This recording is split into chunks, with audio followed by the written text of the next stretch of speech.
Un team sanitario italiano è partito nella mattinata di venerdì 26 giugno per supportare la Repubblica d'Armenia nella lotta al Covid-19.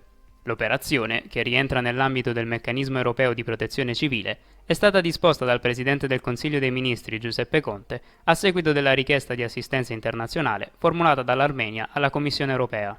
Il team di 11 professionisti, coordinato dal Dipartimento della Protezione Civile e composto da personale medico-sanitario proveniente da Piemonte, Lombardia e Toscana, è partito da Cuneo con un volo della Guardia di Finanza e ha raggiunto la capitale armena in giornata. La missione si svolgerà in coordinamento con l'attività portata avanti dall'Organizzazione Mondiale della Sanità ed è organizzata in stretta collaborazione con l'Ambasciata d'Italia in Armenia.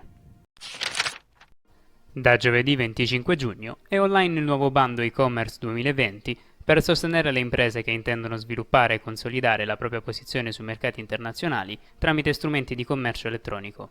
Il bando incentiva l'accesso a piattaforme cross-border, B2B e B2C, e sistemi e-commerce proprietari. L'agevolazione consiste nella concessione di un contributo a fondo perduto pari al 70% delle spese ammissibili nel limite massimo di 10.000 euro.